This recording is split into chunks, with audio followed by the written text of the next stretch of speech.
Bonjour Jean-Baptiste, merci de nous recevoir aujourd'hui dans tes bureaux à Londres.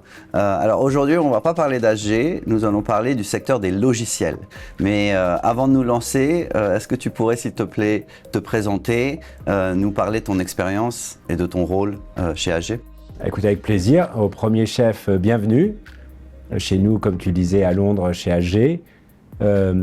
J'ai rejoint la société il y a 13 ans à peu près, qui était déjà à l'époque spécialisée dans le secteur du logiciel. Pour ma part, je venais de chez TPG, au sein desquels j'étais déjà dans l'équipe tech spécialisée dans le logiciel. Donc, les chats ne font pas les chiens.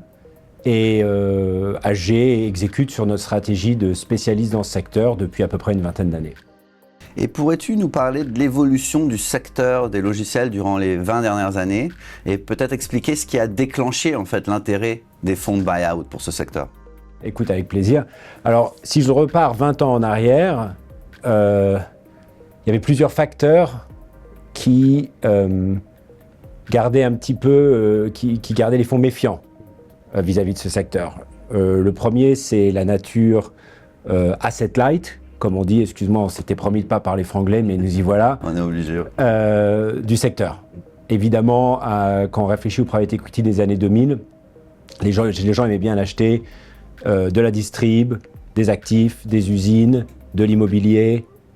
L'idée qu'il y avait les actifs de la société ne sortaient pas de la porte de la dite société tous les soirs. Alors que le logiciel, évidemment, alors à nouveau en anglais, c'est du people.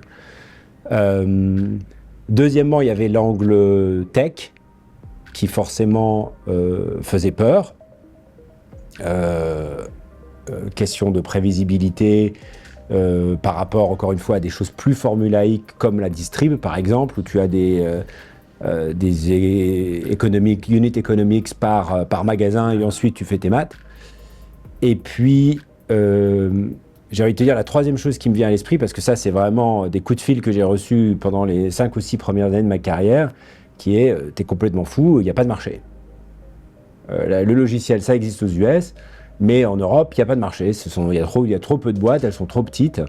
Il n'y a certainement pas de quoi construire une carrière, encore moins focaliser tout un fonds et toute une équipe d'investissement sur ce marché. Il est trop étroit, il est trop petit. Et aujourd'hui, le secteur des logiciels est devenu la star du private equity. Pourquoi selon toi? Alors écoute, parce que la plupart de ces prévisions se sont avérées fausses.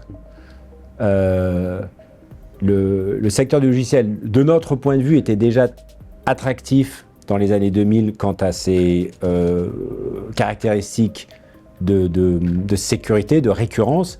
Il l'est devenu encore plus. Parce que ce qui s'est passé entre-temps, c'est le changement d'un modèle licence-maintenance vers un modèle d'abonnement. Donc, là où, lorsque moi j'ai commencé à investir, on était, nous semblait-il, sur du solide, mais du solide qui était principalement assis sur les actifs, le fait que le service soit mission critique. Maintenant, c'est doublement solide, parce que non seulement le service est mission critique, mais en plus, c'est un abonnement. Donc, tu commences l'année, on est à peu près fini l'année, en termes de ton résultat net. Donc ça s'est grandement amélioré. Et puis, les gens se sont aperçus que il y avait une double erreur. Il y avait une erreur qui consistait à dire que le secteur des logiciels, en règle générale, allait être un secteur à faible croissance dans les années 2010-2020, qui était ce que pensait la bourse à l'époque. Si tu regardais les cours de bourse des sociétés américaines, ils prévoyaient un retour à la moyenne, donc 2% de croissance GDP. Complètement faux, le secteur a cru entre 10 et 15 pendant ces années-là. Et spécifiquement en Europe, l'argument qui consistait à dire le secteur est trop étroit était encore plus faux, j'ai envie de te dire. Nous, un nombre important des boîtes qu'on a achetées dans les années 2000, alors même qu'elles faisaient moins de 100 millions de revenus, sont aujourd'hui des boîtes qui font plusieurs milliards de revenus. Ces boîtes qu'on a achetées, il y avait quelques dizaines d'employés, centaines, maintenant il y en a des milliers.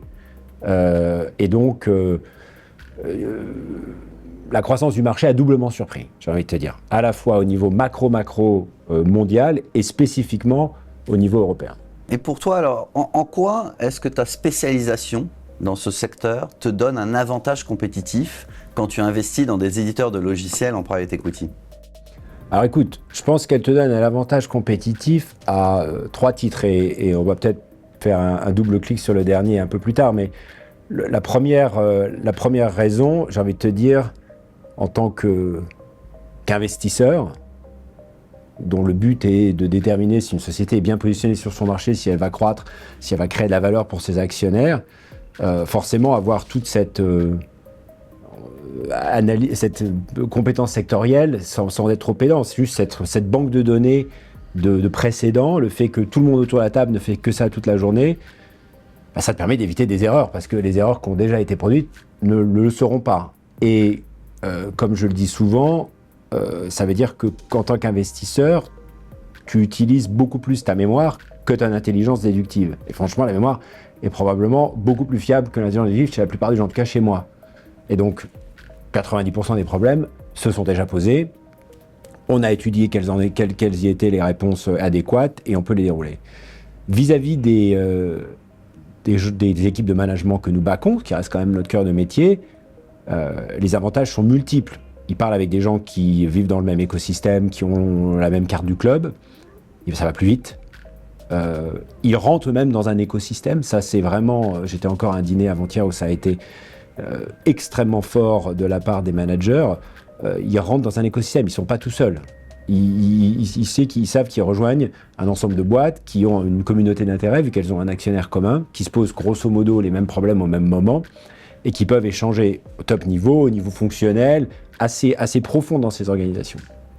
Et puis le troisième élément, c'est la gestion du portefeuille lui-même, et le fait que grâce à notre spécialisation logicielle, on a pu surinvestir dans une équipe d'accompagnement, et que cette équipe est à la disposition de nos parts pour qu'elles puissent en tirer bénéfice et les utiliser comme bon leur semble. Et tu as l'aide non négligeable des équipes opérationnelles internes d'AG. Alors, en quoi est-ce que ces experts fonctionnels t'aident dans ton travail au quotidien ? Écoute, deux niveaux, comme un peu ce qu'on vient d'évoquer. D'abord, lors de la diligence et de l'investissement. Il y a des sujets régaliens qui sont sine qua non, dans lesquels on est 100% dépendant de ces équipes. Donc, le meilleur exemple, c'est le cyber. On fait des cyber audits extensifs 100% en interne. Et encore une fois, c'est régalien. C'est comme la finance, c'est non négociable, non discutable. Ça s'impose aux équipes d'investissement et pas mal de deals, enfin certains de mes deals ont été tués pour la cyber. La boîte a estimé ne pas pouvoir prendre le risque cyber qui se présentait. Et puis évidemment, lors de l'accompagnement des parts. Cette équipe est assez nombreuse, elle fait plus de 60 personnes et elle est disponible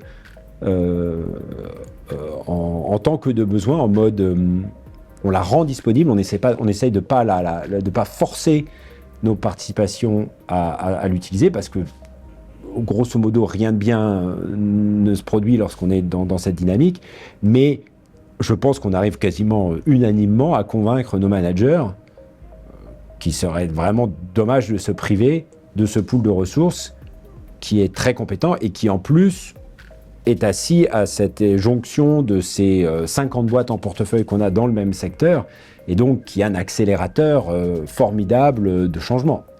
A fortiori dans des moments comme aujourd'hui où il y a des gros changements dans le marché, on va en reparler j'imagine, liés à l'intelligence artificielle, et où il y a une vraie valeur à avoir une centralisation des expériences pour diffuser le plus rapidement possible dans le portefeuille. J'aimerais maintenant qu'on discute des relais de croissance actuels et futurs du secteur. Peut-être tout d'abord la transition vers le cloud. Est-ce que c'est encore aujourd'hui une opportunité de création de valeur dans le secteur? Et si oui, pour combien de temps encore? Alors ça l'est, à divers degrés. Moi je pense encore pour 5 à 10 ans. C'est plus, comment te dirais-je, ça dépend vraiment des dossiers. Il y a des dossiers qui sont quasiment 100% cloud à ce stade. Il y en a d'autres où il reste vraiment un travail important à faire pour cloudifier l'offre, qui est un travail très compliqué à la fois de structuration de l'offre et de structuration du produit et de la tech et de l'infra. Mais j'ai envie de te dire, pour nous en tout cas, 70% des dossiers sont déjà cloud. Il reste un bon tiers où il y a encore une partie de la thèse qui consiste à faire un accompagnement cloud.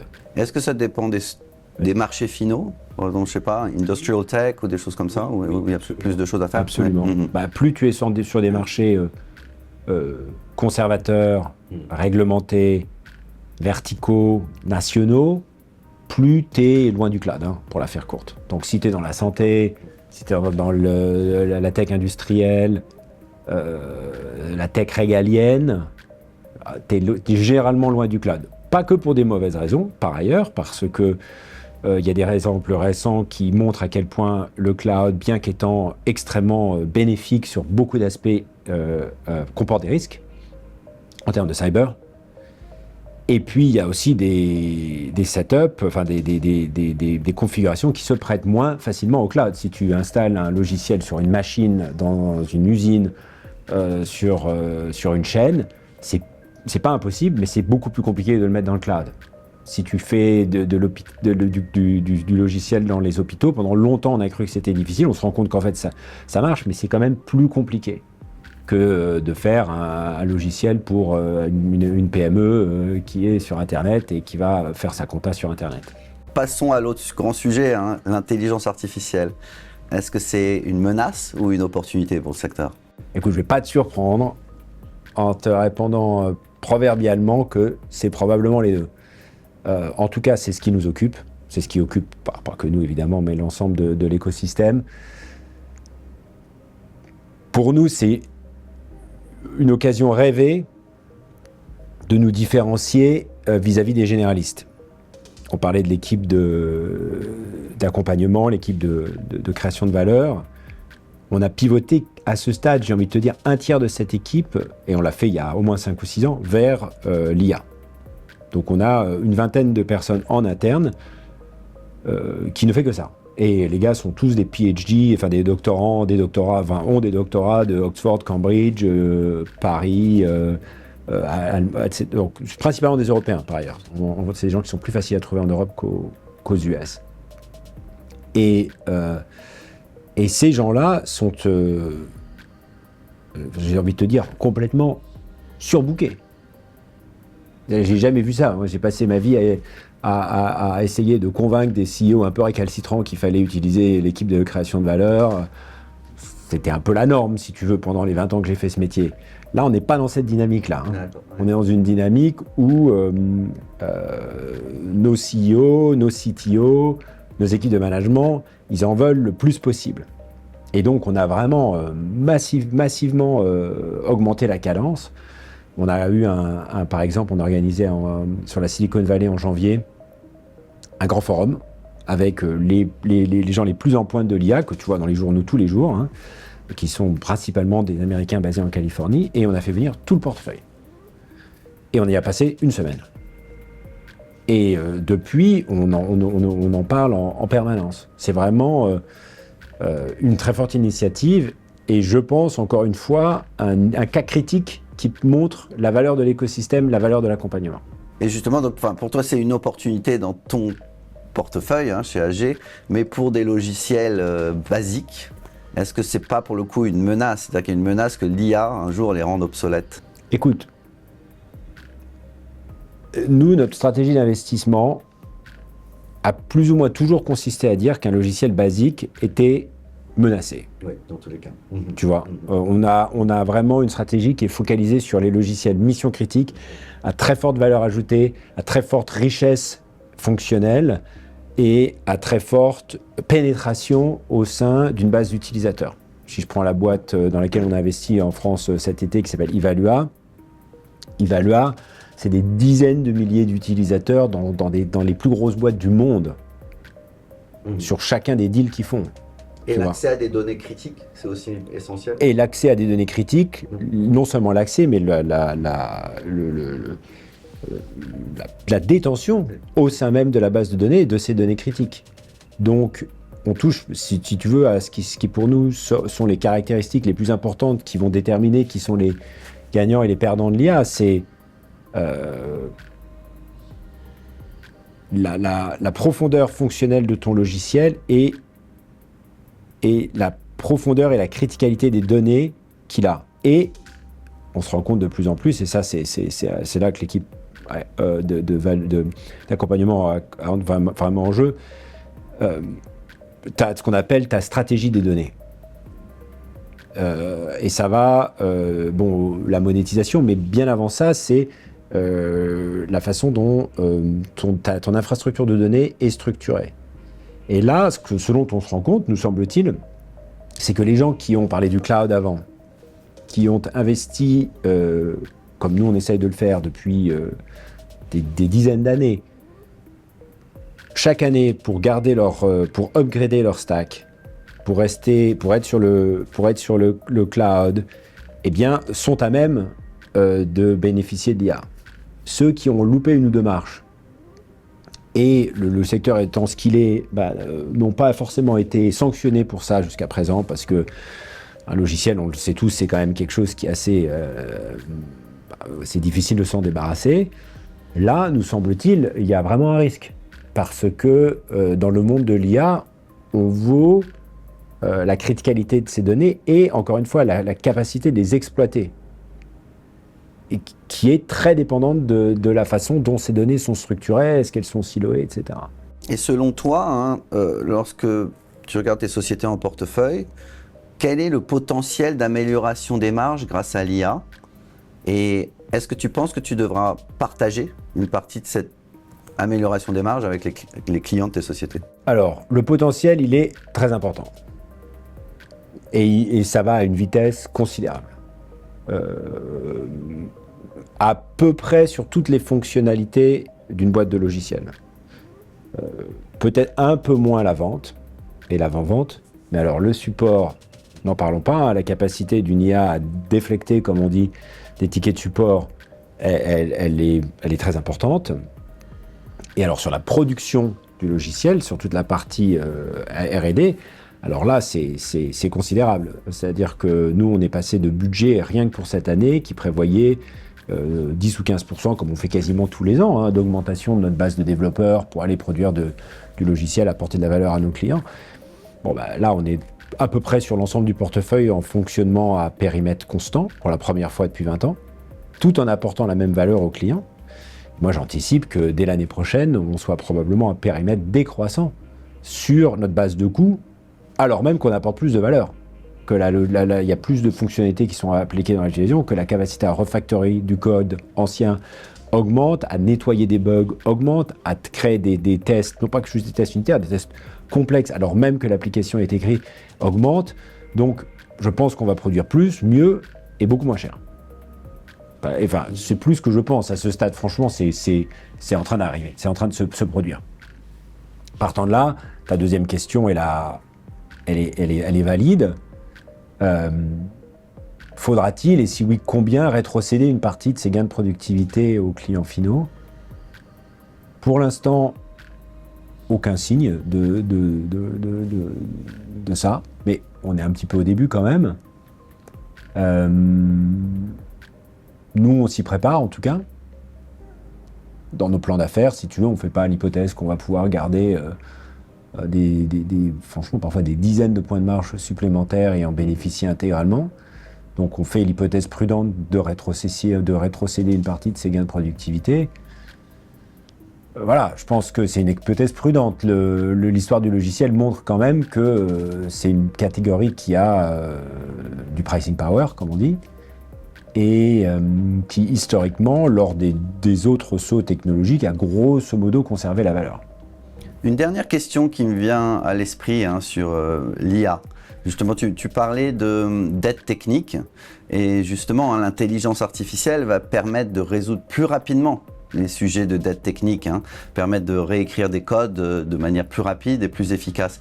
Est-ce que ça change ton regard sur les dossiers aujourd'hui chez HG que vous regardez? C'est-à-dire que vous pourriez investir dans des sociétés qui ont plus de dette technique parce que l'IA va vous permettre de nettoyer cette dette technique plus rapidement. Nous, on a vraiment une aversion profonde pour la dette technique, les technos qui sont un peu, pardonne-moi l'expression, un peu pourris. Oui. Mais ce dont il faut se rendre compte aujourd'hui, c'est que le langage de coding de demain, c'est l'anglais ou le français. C'est le langage que nous parlons tous les deux. Et donc, C'est vrai que ce qu'on observe dans le portefeuille actuellement, c'est que là même où il fallait prendre une application écrite dans un langage très ancien et la faire réécrire par des codeurs compétents dans un langage plus récent, ce qu'on fait actuellement, c'est qu'on prend l'ancienne application, on la fait lire par de l'IA, spéquer par de l'IA en anglais. Donc l'IA écrit les specs du logiciel en anglais, de l'ancien, et une autre IA lit les specs qui ont été écrites et réécrit le code qui va bien dans ce que tu veux, du Python ou autre chose. Et donc, c'est assez fascinant de penser on repasse en fait par une interface de langage naturel entre les deux applications. On réécrit les specs du soft, en quelque sorte.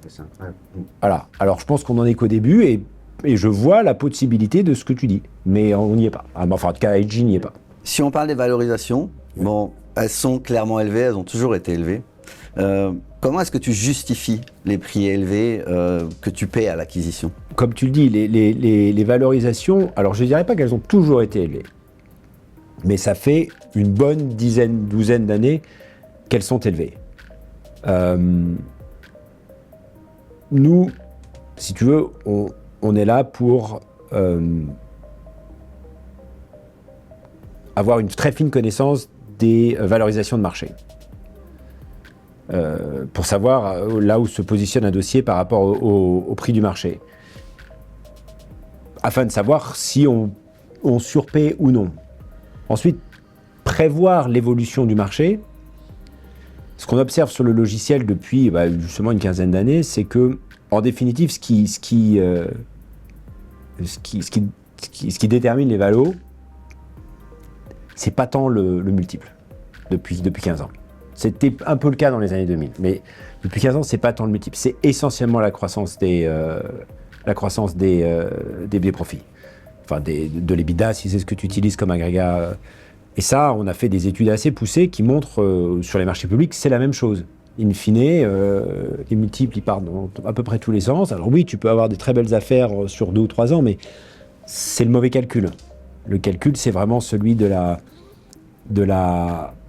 l'évolution des profits. Donc pour nous, il s'agit de comprendre où est le marché, avoir quand même un point de vue s'il est en cycle haut ou bas vis-à-vis des multiples historiques, ce qui permet de prendre des hypothèses conservatrices quant à une sortie éventuelle. Et alors, j'ai envie de te dire, je ne veux pas éluder la question, mais si tu veux, in fine, c'est la croissance des profits et la croissance de la boîte elle-même, la croissance du revenu. Je ne pense pas qu'on ait fait un seul deal où on a fait une super croissance et où ça ne s'est pas bien passé. Et par ailleurs, les quelques deals, il y en a un ou deux qui sont mal passés au cours des 10-15 ans, ne sont pas des deals de problèmes de valo, ce sont des problèmes de plan d'affaires. Et est-ce que l'IA ne représente pas une menace pour le coût, pour les valorisations, dans le sens, est-ce que le marché est capable aujourd'hui ou sera capable demain de différencier des logiciels qui offrent des services essentiels, qui stockent et gèrent des données critiques, qu'on appelle les systems of record, pour qu'il y ait une opportunité, des logiciels un peu plus basiques dont on a parlé, pour qu'il y a, qui pourraient être encore plus obsolètes avec l'IA. Est-ce qu'on va vers une variation encore plus forte des valorisations? Est-ce que Probablement, mais pas aujourd'hui. Je ne pense pas que le marché soit capable de faire ce discernement. On est vraiment dans une phase un peu de surestimation des impacts de l'IA, un peu non discriminée, comme quasiment toujours lors d'une nouvelle techno, qui va faire probablement, à laquelle va faire suivre une phase de sous-estimation ou de normalisation. Tout le monde va oublier ce que... Bon. Là, on est dans la phase un petit peu... tout le monde va acheter Nvidia. Bon. Après, comme on l'a vu au cours des quelques dernières semaines, comme on est dans cette phase un peu exacerbée et un petit peu de découverte, il y a une volatilité très forte sur ces appréciations. Donc non, moi je ne pense pas qu'au jour d'aujourd'hui, le marché sache discerner. Pour nous, en tant qu'investisseurs, c'est vraiment un sujet très fort. C'est-à-dire que chaque IC, maintenant, a une partie dédiée sur l'IA pour essayer de bien comprendre à la fois les opportunités dont on parlait, qui sont beaucoup des opportunités opérationnelles, des opportunités produits autour des data critiques, et puis les risques. Mais à terme, tu penses que le marché va bifurquer, non? Ouais. Il y aura vraiment... voilà, ouais. Moi, je pense, en tout cas, je pense que c'est toujours le marché, oui, c'est ce qui, in fine, je pense que oui. Je pense qu'on n'y est pas. Hein. Je pense qu'on n'y est pas. On n'y est pas. On est trop tôt dans la révolution que constitue l'IA. Merci beaucoup Jean-Baptiste pour avoir passé du temps avec nous, pour partager ton expertise, ton expérience dans le secteur. Écoute, c'est un plaisir de te recevoir ainsi que tes équipes. Merci.